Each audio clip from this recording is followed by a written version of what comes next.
Okay, we're back with our kitchen essentials. This is actually our number 5 and our number 6, part 6, number 5, part 6.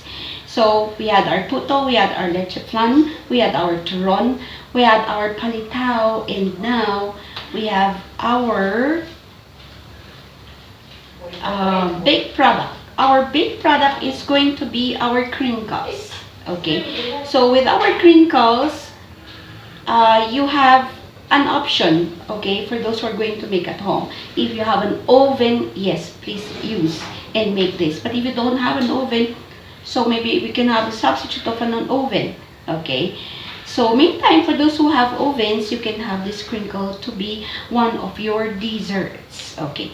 Our ingredients, so you have your oil, you have your sugar, you have the eggs, the flour, chocolate, we have baking soda, we have of course vanilla, and we have our confectioner's sugar. Okay, so all you have to do is to simply place our oil over here. Okay, okay, this is an ordinary oil. You can use canola oil, vegetable oil is the best for baking, especially if you're going to make these kinds of desserts. And of course our sugar. Okay, so this is our sugar. Mix well your sugar and your oil. You cream this. Okay.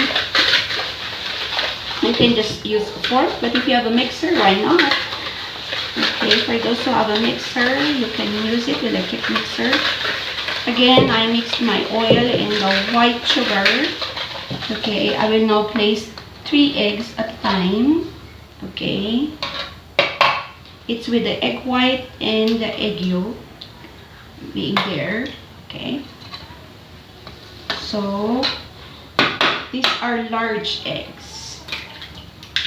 Okay. Mix it well.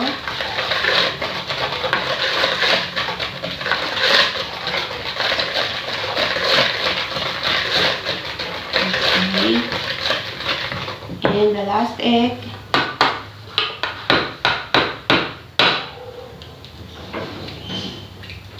So here.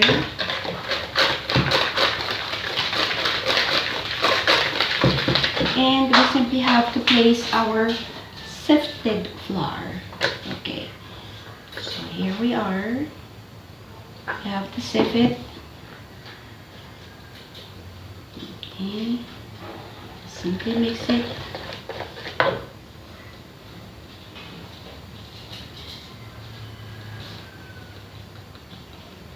There you are. Our flour. Okay, we have sifted our flour. We're now mixing, okay, all the dry ingredients that you have there, the flour. Okay. We will now place our chocolate. Okay. Here is our chocolate powder, chocolate cocoa chocolate that you can place. Okay. And then we will also place our baking soda. Okay. It's already been measured and mixed. So this is going to be our crinkle. Okay. And of course, we will place 1 teaspoon of vanilla. There you are. Okay. Just mix it. And then later, we'll form this into balls and place it in our oven.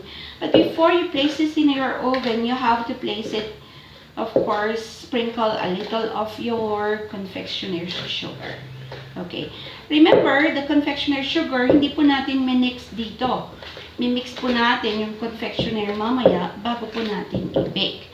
Ito karaniwan, ang pangkuha po namin is if you have an ice cream scooper, mas sigurado pare-parehas po yung size ng ating crinkle. Pwede rin pong itimbang ninyo para pare-parehas po yung size ng inyong crinkle. Again, we have different kinds of crinkles. We have chocolate crinkle, ube crinkle, pandan crinkle, but the best is chocolate crinkle. Okay. So, ayan na po siya. Now, buong-buo na. Malalaman nyo kung okay na po siya pag hindi po dumidikit na doon sa ating lalagyan. Na-mix na po mabuti ang ating ingredients. Okay. So, there you are. And then, we will now place this in our baking pan. Okay, we are now placing it in our baking pan. And we're about to bake it. But before you will have to bake it, you have to place the confectioner sugar. Okay, so this is, sometimes you can place this in the refrigerator first and chill it for 20 minutes. After chilling, pwede nyo na pong ihulma ng ganito. Okay, and you have now your confectioner sugar to be added and sprinkled on top. Okay, so with our white confectioner sugar, okay, sprinkle lang po natin sa top, and then we are about to bake this in the oven. Okay, let's add some more.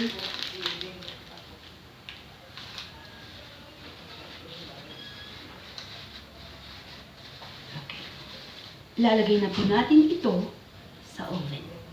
This is our crinkles. 20 minutes baking.